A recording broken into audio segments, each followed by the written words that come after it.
Tracy Tully, and you're listening to Tracy Tully Talks at bbsradio.com, the place to be right now. Streaming live with another 60 minutes of thought-provoking topics, sharing with you conversations that are relevant today, tomorrow, and in the future. Join me each week on Thursday mornings at 10 a.m. Australian time, AEST, 5 p.m. Wednesday PT. Hello, Los Angeles.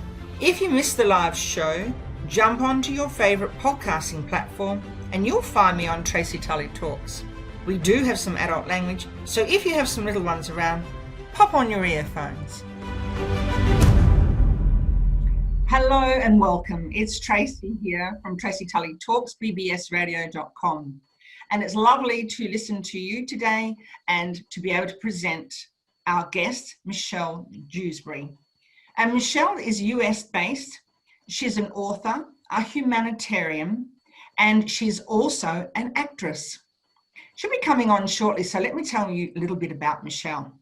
She's the founder of a non-profit group called Unsilenced Voices, and Michelle travels all over the world and helps people in abusive relationships. Did you know that in the US alone, 1 in 4 women are in abusive relationships and 1 in 7 men are in abusive relationships? So that data is quite a worry.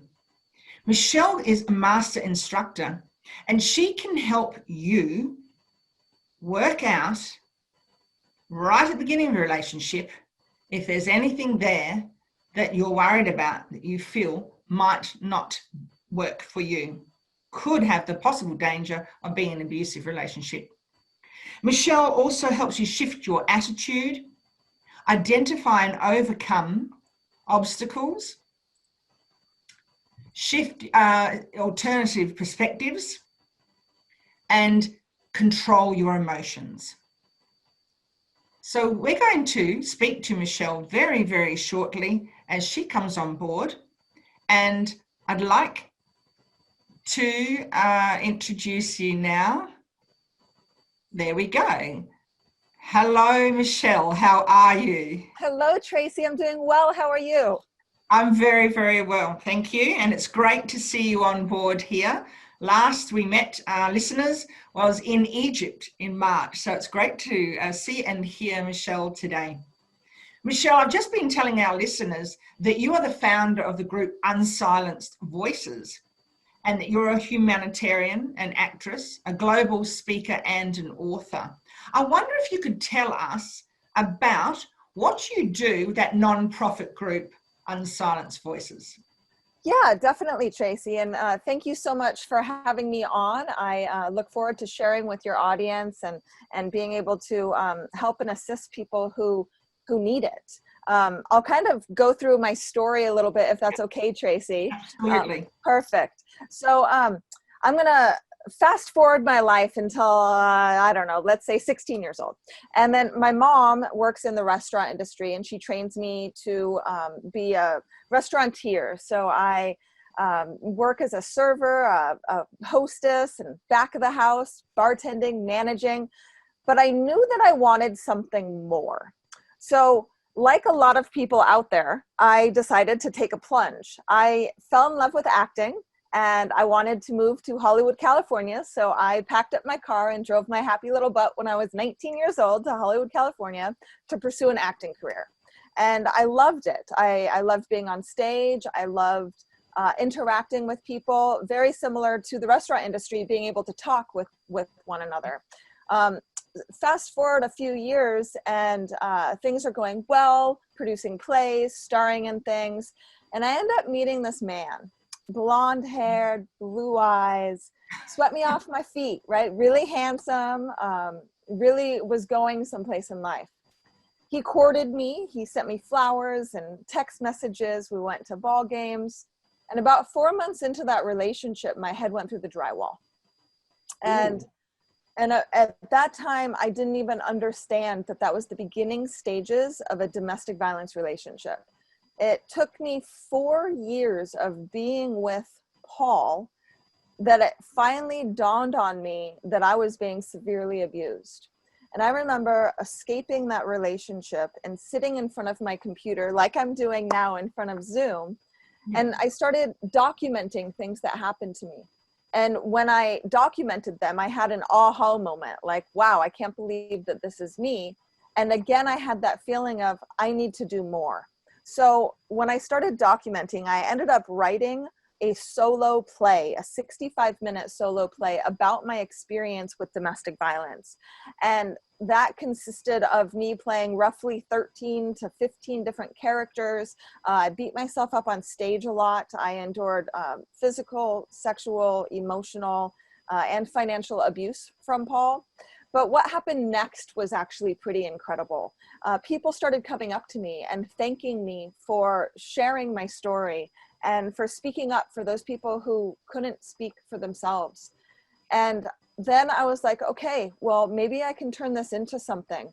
And in July of 2017, I founded Unsilenced Voices. Oh, that way. It's a 501c3 nonprofit here in the United States.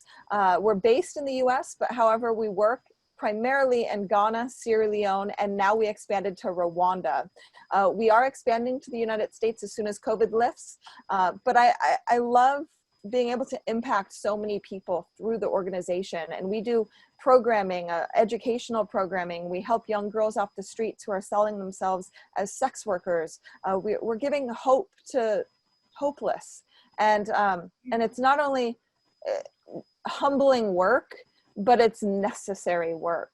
And then I published my book not too long ago, which is great. And I'm sure we'll get into that. And then now I'm a speaker and travel everywhere. So that's where we met, Tracy. So happy that we met in Egypt in March.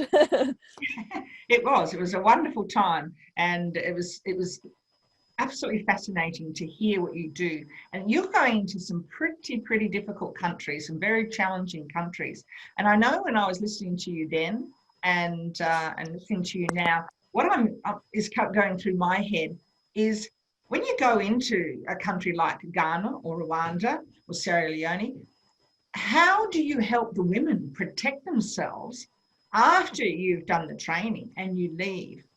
How do you help them move on from that point? Because I would assume that abusers would not like the fact that you're there. Of course not. But however, we don't just educate women. When I was in Sierra Leone the first time, the women, when we were doing a sensitization, asked me, can we please include the men? And I said, okay, if that's what you want, let's include the men. So that's what we started doing. We started incorporating the men and the women, and we integrate them. So usually they sit on opposite sides, but we're like, no, sit together. We're going to have an open forum type of conversation. And when we did that, a lot of the men didn't understand that it wasn't okay to beat your wife. And unfortunately, there are a lot of cultural differences, and a lot of women have come up to me and said, oh, I didn't know that this wasn't right. So it's just education and educating the community about morals and values, and that women are just as superior, just as worthy, just as wonderful as men are. And that's how we kind of started helping. And then we also work with the police in both Ghana and Sierra Leone. So we work with DOVSU, which is the Domestic Violence and Victim Support Unit in Ghana. And we also work with the Family Support Unit in Sierra Leone. So we help those women, if they choose to, press charges against their abuser, because it is illegal in that country, and provide some of those resources, including initial medical examinations and just support in general. So yeah, it's a hard thing being different culturally, but it's working out well. And I'm sure it is pissing off some abusers, but so what, right? Yeah, well, it's all about change, isn't it? As you know. Now tell me, Michelle, how do you fund this, all this? Because there's a lot of money I can hear that would be required to fly, train. No doubt you're providing all sorts of tools while you're there. So how do you generate an income for that? Yeah, so here in the United States, since we are a 501c3, we can fundraise. So we've had multiple fundraising events, and I've actually put in roughly $40,000 of my own money to make Unsilenced Voices grow. And I know that that's not sustainable, but it got us to where we are now. And now we are incorporating grants, and we have some interns on board who are locating those grants for us. And we are partnering with other organizations. And 10% of everything I make goes back to Unsilenced Voices. So that's why I do a lot of speaking and coaching. I'm a private coach as well, and help people to overcome a lot of challenges. And 10% at least goes back into the organization. And the Small Business Association, we were able to get a small loan, which is great, and also a small grant during COVID. So that's kind of how we've been able to sustain ourselves for now. And then we definitely are seeking funds. We need help. Every nonprofit organization needs help. So if your listeners are out there and this resonates with you, you can always visit unsilencedvoices.org to donate. And we would so much appreciate that. Sounds wonderful, and it's very meaningful. And I suppose it resonates really well because you're building. So you're building into these challenging countries, and it's growing. Now, once you ship out and leave and you've done your training, what sort of structure do you put in place that stays and keeps that momentum going? So we have managers that are in Sierra Leone. We've got managers and supervisors, but we partner with organizations that are ran by local residents, ran by locals. So in Ghana, we have partnered with an organization called the ARC Foundation, and we help to subsidize their training, their shelter. We do a lot of training together in schools about domestic violence and abuse, and we find it oftentimes that teachers are the ones who are abusing these students. So then we educate the students and also educate the teachers. Same thing in Sierra Leone. We've partnered with different organizations, but in Sierra Leone, we actually have staff. So we have 2 managers, and then we've got a couple other gals who volunteer their time who are now slowly getting paid, which is great. And because of that, we're able to maintain a structure.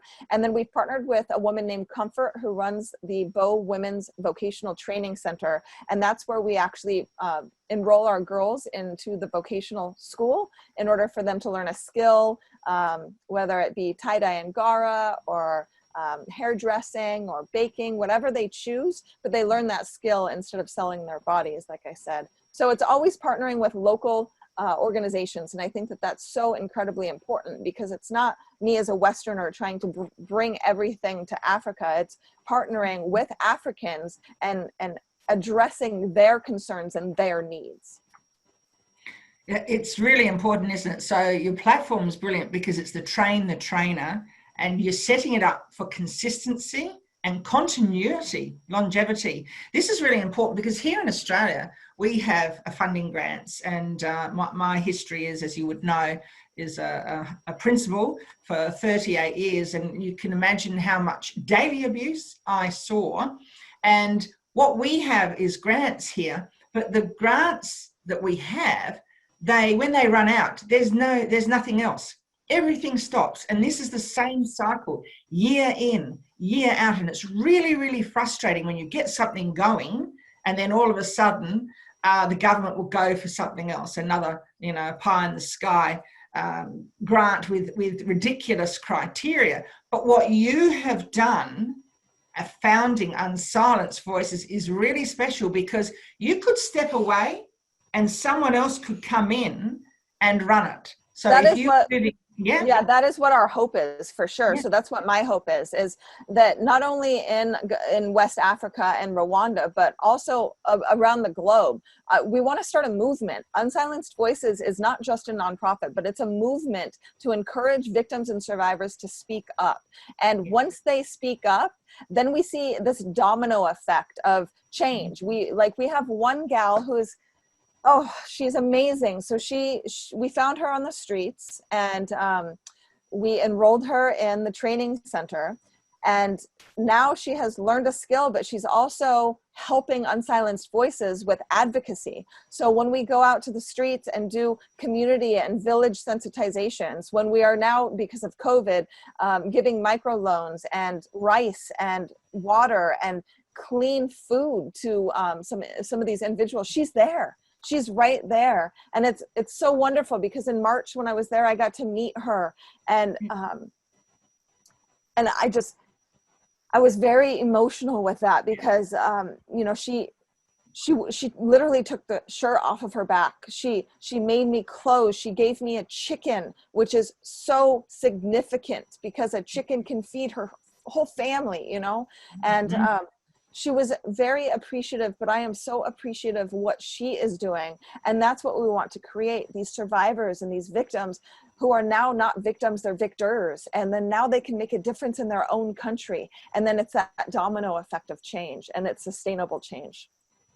And what's also fantastic is that they're great role models. So you've got all the children coming on, seeing this. So you've literally got a movement of change happening. This is really great. And it's great that the police support you in those areas and the government supports you. Yeah. It took a few times of me visiting the countries and shaking the right people's hands in order for us to have that collaborative effort together. We are helping the FSU in Sierra Leone a little bit with like stationery and things like that, because unfortunately corruption starts at the top in most of the African nations. And then because of that, the people who actually really want to make change, the police officers, they don't get the funding that they need. So they're using their own money to drive, to go see these victims, to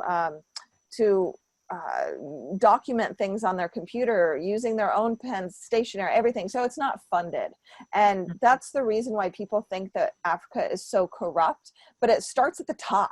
So what we really need to do is stop that corruption from here so we can create that change down here that is so necessary.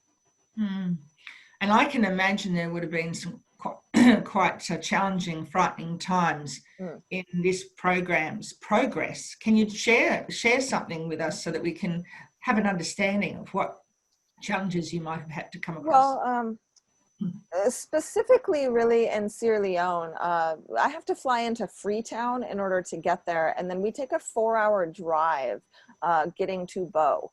And we can't drive at night. It's not safe, especially for you know, a Caucasian blonde-haired woman. So we make sure to drive during the day. And I really haven't been approached by anybody that I feel threatened by. However, I know the danger is out there. So there was a time that I was volunteering for nonprofits before I started my own.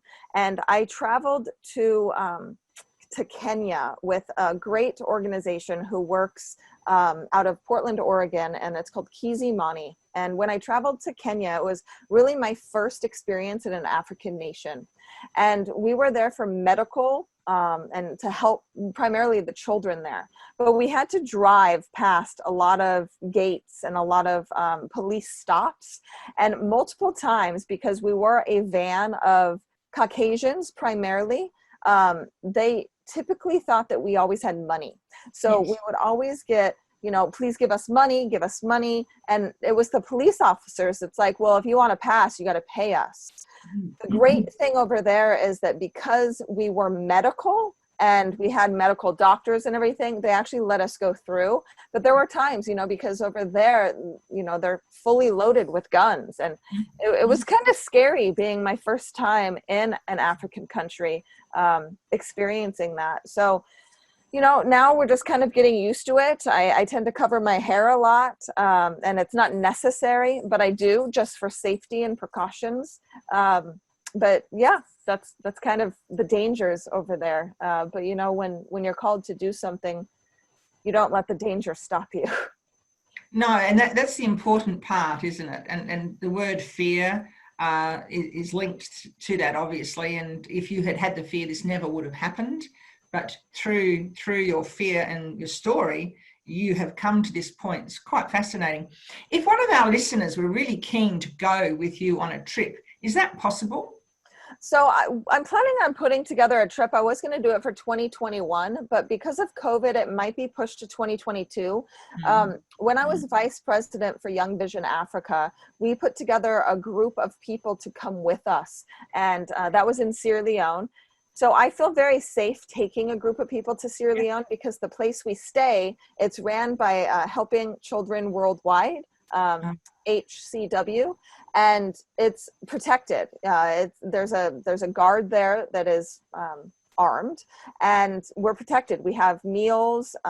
We've got a cold shower, but we've got a place, clean water. So yes, I am hoping to put together a group in 2021 or 2022, probably in April-ish, to go to Sierra Leone. That's fabulous. That's really good. So if anyone is out there listening today and they're keen on a volunteer style adventure, it would be really, wouldn't it? Mm-hmm. To contact you through your website. Now, I know that you've got your new book, Because I Love Him, But I Love Him.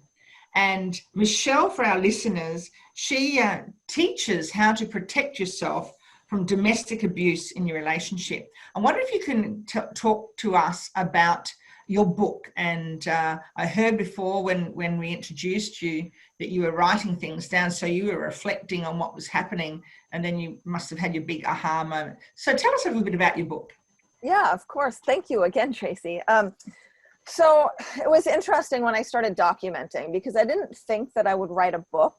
I didn't even think I was going to write a play. So when it came out in play format and I actually performed it on stage, I then knew that I wanted to transform the script into a book. And I actually sued my abuser, so I didn't publish right away. I actually only published last year, and this is my book, if you guys care. But it is, it's a little different than my play. So my play, because of theatrical needs, it's probably only about 70 to 80% true. My book is 100% true. And in the book, I actually talk a lot about resources. I talk a lot about statistics. I did a lot of research in order to write my book, but it is my full story. And I disguise names and sometimes places, but it is accurate. It's 100% accurate description and depiction of what I went through. And I do talk about a lot of red flags, because oftentimes you get yourself involved in an abusive relationship and you don't see the flags because you are blinded by love. You're blinded by what it is that you want to see in the future. And for me, it was, my Prince Charming. And I so badly wanted Paul to be that Prince Charming. And he wasn't. So writing the book, it was hard. I cried a lot. I drank a lot of wine. I remember doing that oftentimes. But it does give you a lot of resources and a look into an abusive relationship and why people stay. And that's going to be my next question. I suppose my question would be, how does someone so lovely like yourself get trapped in this type of relationship? Yeah, it's a question that I hear all the time, and that's why I wrote the play and the book. But there's a cycle in domestic violence, and the cycle goes from walking on eggshells to a big blow up, and then the apology stage. And that apology stage keeps most victims trapped in an abusive relationship. So let me give you an example, if that's okay. I'm gonna talk about an incident that happened between Paul and I, where it was October of 2012, and we were at a Halloween party, dressed up, dancing, and Paul deliriously thought that I was flirting with somebody else. So in his drunken state, he literally grabbed my arm and said, "We have to go." He dropped his drink in the middle of the floor, shattering everywhere. And at that point I was like, oh, he's really upset. I'm not gonna, trigger him anymore. So I grudgingly followed him to the car and sat in the passenger seat and allowed him to drive in and out and swerve in and out of traffic to go home. And as soon as we got home, he pulled me out of the car by my hair and threw me inside the house. And then the onslaught began. And there was a lot of physical violence that night. I tried to escape multiple times. It was roughly about 4 hours of abuse that happened. And I remember when he finally started coming to, because I think he was in a drunken state, not understanding what he was doing or really why he was doing it. And when he finally came to, he noticed, you know, blood covering my face and all over my body and bruises. I had bruises everywhere. I was thrown into walls and thrown into shoe racks and you name it. And he had pushed so severely on my face while I was on the bed that my entire eye was black. You couldn't see any white in my eyes. So he took me in the shower and rinsed the blood off of me. And at that point, I was too weak to even lift my hands to wash my hair. And then he laid me in bed next to him and he held my hand. And I think he held my hand for fear that I was going to leave, but I was just too distraught, too tired to even think about running anymore. And I drifted in and out of consciousness that night. And when I woke up the next day, Paul was staring right at me. And then he began to sob and began to cry, like hysterically cry. And he said, "I am so sorry, Michelle. I love you so much. Please forgive me. I promise I will never, ever do this again." And I believed him. And at that point, he believed it as well. So that is the apology stage in an abusive relationship. I looked awful. People thought I had jaundice in my eye because it stayed yellow for almost 9 months. The bruises, the bloodshot eye, like it was pretty bad. And it stayed like that for a month, if not longer. And like I said, my eye was yellow for about 9. But he promised he wouldn't do it. He really did promise he wouldn't do it again. And unfortunately, that's why so many people get trapped and so many people stay, because you really want to believe them. But if the abuser doesn't get the help that they desperately need, then the cycle will continue. And that's why people stay. So the next situation that followed that was your first one? The October event, that was the most severe one. There was some physical violence here and there prior to that, strangulation, slapping, throwing into walls. Like I said, 4 months into the relationship, he had pushed me so hard that my head went through. However, it didn't stop, right? So there were multiple other ones after that as well, but that was the most severe. So what happens in a person's mind? What is it that makes them stay, besides the fact that they love that person? What else? There'd be lots of other things going on that would be the fear. Yeah, there definitely are many other things, underlying things, worthiness, thinking that he or she, your abuser, believing the lies. You know, the gaslighting happens a lot. And what gaslighting is that your abuser or the narcissist really makes you believe something different than how it actually happened. So he dumbs down the situation. Oh, it's not that bad. I remember after that October beating, us going to a restaurant, and I was wearing sunglasses and I ordered a glass of wine. So of course the waitress wanted to check my ID to make sure I was old enough to drink. And I took off my glasses and she's like, right. And afterwards, you know, I put them back on slowly and Paul's like, it's not that bad. And just dumbing down the situation. So especially me, in that abusive relationship, I believed him when things weren't that bad, right? And a lot of people do. And then there's, you know, financial consequences of leaving an abusive relationship. There's children, there could be children involved. And that's very, very difficult. Some people stay because of the kids, and that's not the best thing to do. Oftentimes people do couples therapy as well, which couples therapy, according to some of the statistics, is actually very bad. You really need separate therapy. You believe that you are the only friend of your abuser and that your abuser greatly relies on you. So subconsciously you feel like, I need to stay because I can help him. I can help him heal. I can help him get over a lot of his fears and obstacles. And then of course there's that fear aspect. There was one time where I got home and I knew after a therapy appointment, she was like, you got to get out. And I knew I had to start packing my car, but I was so scared. I literally sat on the little sofa in our living room at the time, and Paul was at work.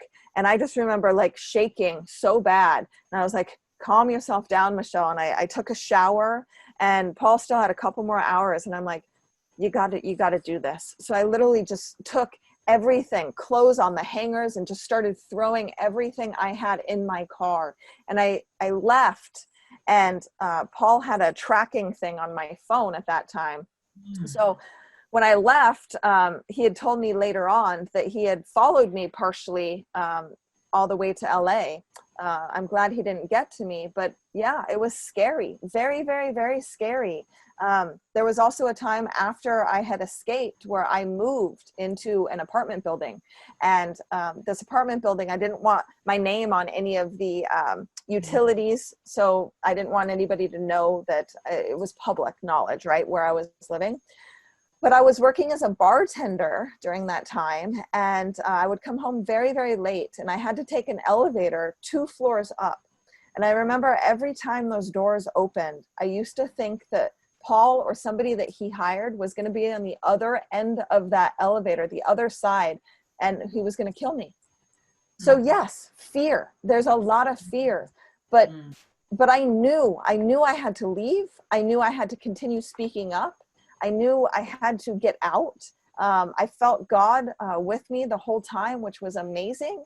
And it's really hard for some people sometimes because of that fear, because it's like, if I don't trigger him, then he won't blow up as bad. And that's kind of where a lot of people think. And that's where we gotta stop this. It's a horrible, horrible cycle. My word, it is. And as I mentioned before, I found in my 38-year career in education, where I see students who are abused, parents who come and talk to me about the abuse, staff who are abused, and it goes on and on and on. And as you said, the cycle is very real, and actually it is quite transparent, the cycle. Some of the communities I was living in and working in, they accepted it. So everyone was desensitized to it, really desensitized. So it became a problem. I remember one school, the very first day I started in this school, and my brief was to clean it up. The very first day I started, I drove in, and there's a male student standing over, had a female student on the ground, on the oval, standing or kneeling over her with a lit cigarette, burning her. And I dealt with it immediately, but I went into the office and I said, how could this possibly happen? How could you possibly allow that to happen? The basic knowledge of people being out there before school starts on the oval, doing yard duty and protecting students from other students. What sort of attitude was in that school in terms of the leadership before I went there? So if the leaders aren't modelling it, and there's the admin office not far, not many metres away, and that's happening on an oval, it's very desensitised. So people accept it, and they don't want to know about it. They brush it under the rug. Yeah, and sometimes they think that it's just a family issue, that it's, the woman did something. It's her fault and her responsibility. So then the family says she's got to fix it. And then she ends up staying. And it's a cultural norm, right? And we have become desensitized all over the world, not in West Africa only, not in the US or not in Australia only. It's everywhere. I remember traveling to India, and the severity of how men treat women in India just blew my mind. And we have been so desensitized since the beginning of time about injustices, racial discrimination, gender discrimination, that people don't really stand up for others. Like you said, when you went to that school and you saw the kid, the male, standing over the female and burning her, other people must have known that was going on, right? And they just let it continue. And we have to start to stand up. There's not very many people in this world who actually take a stand for something. It doesn't have to be against abuse. It could be, against climate change, or it could be against plastics in the ocean. But people have to take a stand for something, because that's the only way we are going to create sustainable change.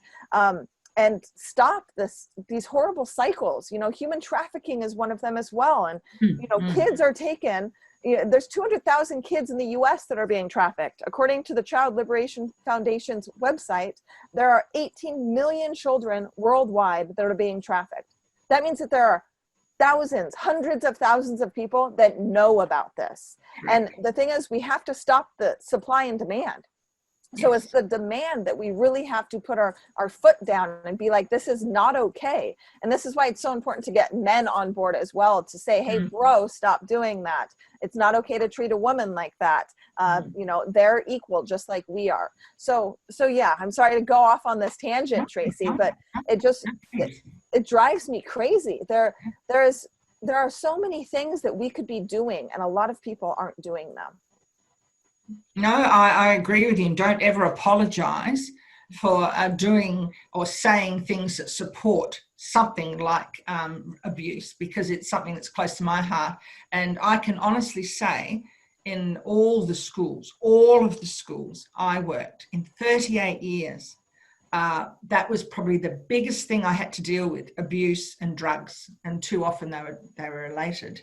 But the abuse never ceased to amaze me. And I found my own organisation didn't want to know about it.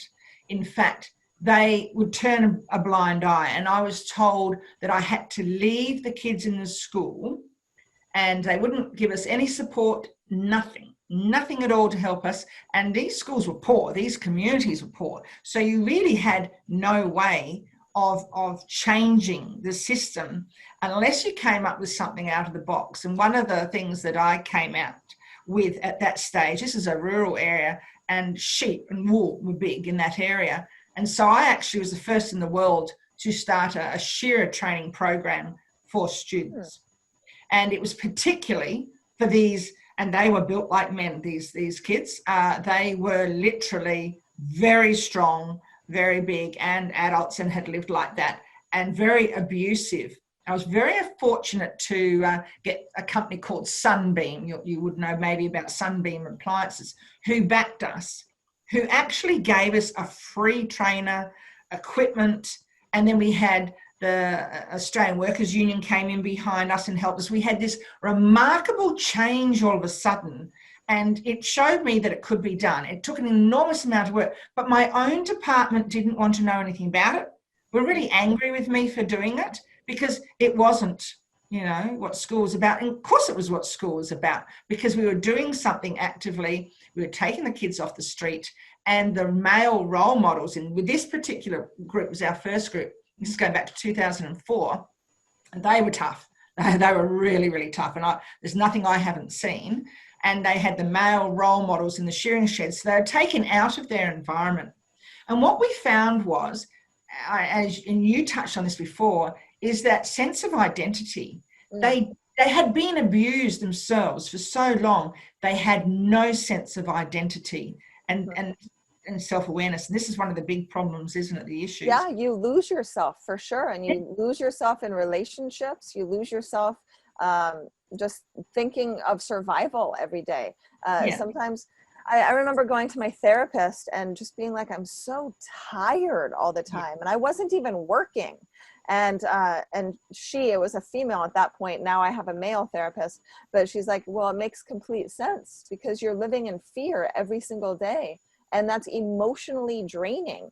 So because you're living in fear, you can't do positive things for yourself. You can't read great books. You can't break free from the abusive relationships and the environment. So being able to put in that positive material. But yeah, it is it's a tough situation. It really, really is. But you got to break free from it. And there's no excuse for it. That's the bottom line. Here in Australia, it just never ceased to really shocked me and saddened me that no one wanted to know about it. And it really needs to be in schools, right down at the very, very beginning in preschool. It really needs to be targeted there. So unlocking their voices, the title of your company there, your group, is Unsilenced Voices. So taking that muzzle off and allowing them to speak up. I think I had so much success in my schools because I would stand on the stage every single week. And I would say, never be scared of coming to me. Never, ever be scared of coming to me. And if you're really scared, get a mate to come to me, because I'll make sure it stops. I will. And I love the fact that they did. They did do that. And their stories were horrific, absolutely horrific. You know, the rapes, and you're having kids talking to you about every minute of their rape by a stepfather or a family member or a family friend. And it was sickening, absolutely sickening. And we can't stand by it. Now, tell me, with your book, do you have any tips there that you can share with our listeners in terms of what to look out for? What are some of those little warning signs that people really need to know about? And because, you know, we're hearing this story, and you and I have heard this a lot, but there's a lot of people that wouldn't, that are probably in the position that that you were in, and they need to hear right now the cold hard facts of what are those early warning signs. Yeah, there are definitely early warning signs. And I actually blatantly ignored a lot of them in my relationship. But moving the relationship too quickly is a key one as well. When the narcissist or abuser, let's move in together. Let's go from 0 to 100 in the relationship so fast. And then the isolation aspect. Of course, he or she will try to isolate you, have them move far away from your community. I remember I moved far, like 3.5 hours from my community, and I ended up losing a lot of friends during that time as well. The way that he or she speaks to people in the restaurant, especially their servers, you know, if they're condescending, if they're just rude and mean, that means that they're going to talk to you that same way. And then also, there's so many red flags. Drinking too much, and then his emotions would change. So I know that sometimes is an issue for a lot of our clients, where, you know, it's a Jekyll and Hyde. One aspect, they're this amazing human being, and then behind closed doors, maybe after they've had a couple of drinks or they've done, you know, drugs or something, they completely change and then beat the heck out of you.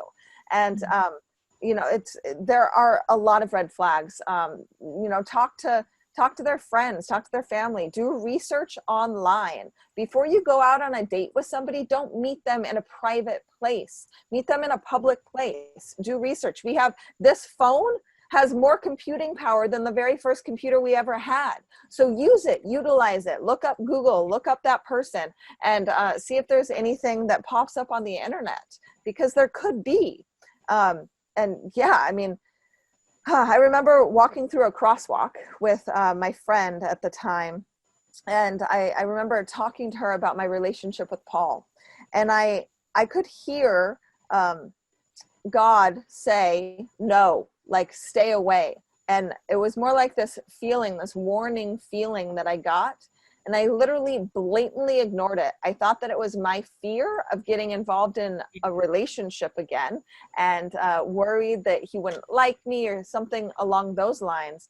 But it was literally a warning sign to get out. And I know, you know, Paul was very possessive. He wouldn't let me pay for anything or carry cash. I literally, at different points in the relationship, learned that I had to hide a credit card or hide my ID someplace, like in my boots or something. So if I had to escape or run away, which I did multiple times, that I could go to a hotel and stay in the hotel for the night.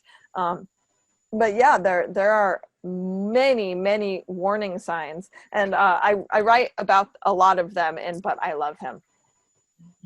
It's an apt name for a book, isn't it? It draws you to it straight away. And it's something that has to be spoken about. It has to come out. This is a topic that no one should fear discussing. And I suppose in my career, and honestly, it would be daily. I would have somebody, whether it was a parent, you know, sobbing to me about the situation they were in and how they couldn't help their child because of A, B, C, and D, and how they sat there and had to watch the partner bash their kids. And you know, it just blew me away. And it always came back to the same thing, that shame. the shame that they weren't good enough because that's what they're being told, and the shame that they couldn't speak out to someone, but also didn't know where to go. Yeah. And can you give them some tips now? Where can you go? What are some of the things? Yeah. You don't know what you don't know. So if you're stuck in an abusive relationship, sometimes if you start to look up domestic violence, that person is standing right over you. So if you go to unsilencedvoices.org, there's an escape button there. So if you go on and look at the resources, we provide a ton of resources, especially in America. Every single state, we have a shelter listed or a domestic violence center listed that can help you. We also have some worldwide organizations as well listed on our website. But, you know, the biggest thing is you just have to take that step. You have to get out. We're working with a client right now who's absolutely amazing, but she just got her permanent restraining order against her abuser. And she was interviewed on 60 Minutes, which is absolutely phenomenal, and she's speaking up, which is so great. But in the beginning stages, she had no place to go. She literally had to look up a shelter and go to a shelter and stay there for months before she finally got back on her feet. But staying in a shelter for months is so much better than staying in an abusive relationship for years where you could potentially die because you were being beaten down, not just physically, but emotionally as well.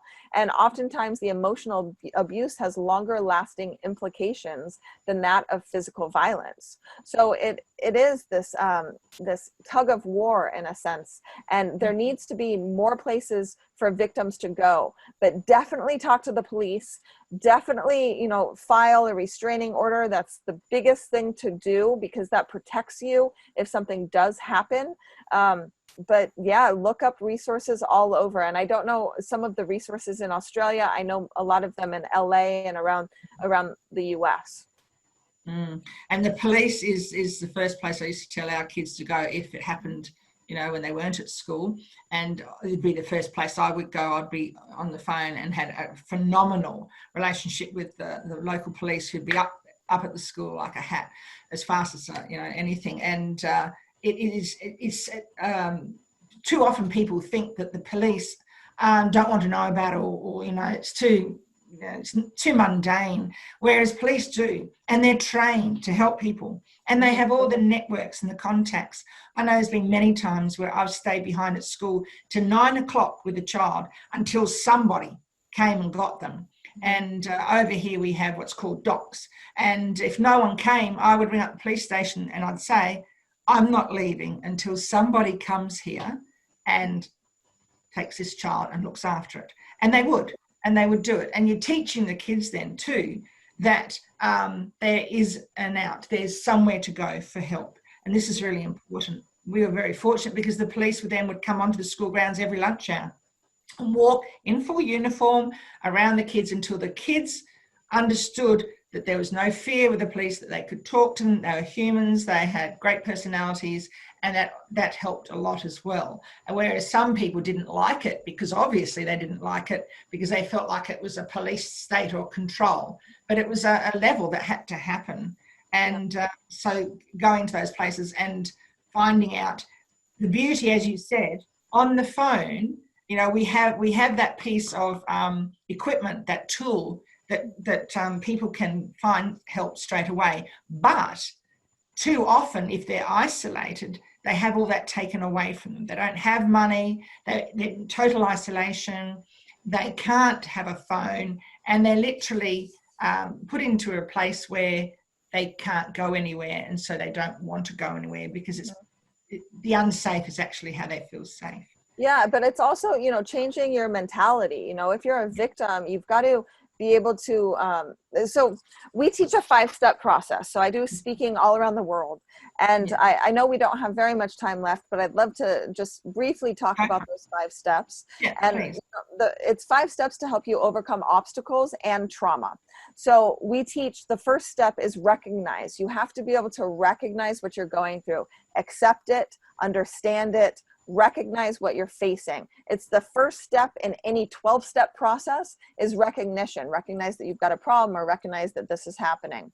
The next step is thoughts, being able to elevate your thoughts, being able to put in positive material so you can start thinking differently about the situation. Instead of waking up every day and saying, well, I hope I don't upset him, or I'm gonna be so upset, I'm gonna, you know, something bad's gonna happen to me. You wake up thinking, okay, I can make it through this day, and I can overcome this. And you start thinking positive to yourself. And then once you start thinking, then it has to go from your head to your heart. So the third step is feelings, being able to express yourself, which is so incredibly important. This is why we talk about speaking up, because with your feelings, you have to feel in order to heal, meaning that you actually have to go through the pain in order to actually come out on the other end healthy.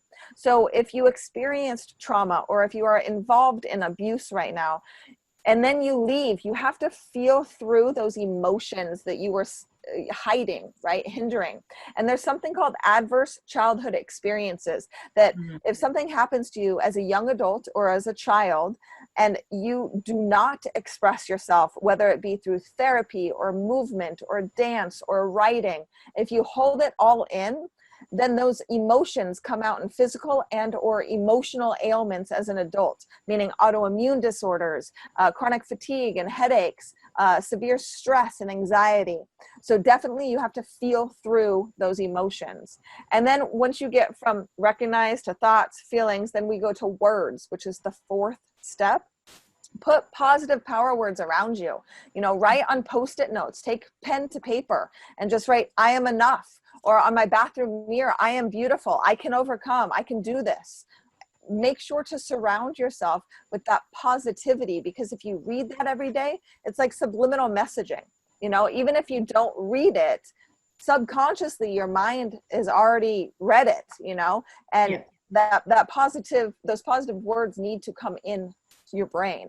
And then the fifth step is action steps, you know, being able to take action, whether it is, you know, therapy, whether it is dance or movement. We also teach right now during COVID to go outside and get some fresh air, you know, take a walk around the block, make sure you get sleep, make sure you're eating well. We really teach writing. Writing therapy is something that helps so many people. So literally taking pen to paper, and it doesn't have to make sense. Stream of consciousness writing is okay. You don't have to share it with anybody, but just get it out. So I actually gift those 5 steps. I don't think that the text often works internationally, but you can always reach me at michellejewsbury.com. But if you're in the United States listening to this, all you need to do is text UNITE, UNITE, to 26786. Again, it's UNITE to 26786, and you'll get a PDF document of those 5 steps. Great. Thank you so much. We've run out of time, Michelle. It's lovely having you here. If you would like to find Michelle on www.unsilencedvoices.org, you can pop across to her website. Feel free to come across to my website and leave a message if you want to contact Michelle. So that's tracytully.com, www.tracytully.com. Thank you for listening today, everyone. It's been wonderful having you, and really interesting a story there with Michelle Jewsbury, and something that is a story that we do have to hear, that we can't run away from. Next week, we have a lovely lady called Danielle Stearman from Victoria, Australia, and Danielle is a developer of children's products. So that's something we can look forward to next week. But thanks for listening to another 60 minutes of inspiring talking points with Tracy Tully Talks, brought to you today by bbsradio.com. Tune in every Thursday morning Australian time at 10 a.m, PT time at 5 p.m. Thank you, everyone, and all the very best for today. And we will catch up with you, Michelle, down the track, no doubt. Thank you so much, Tracy, and I appreciate being able to share my story with your audience. Great.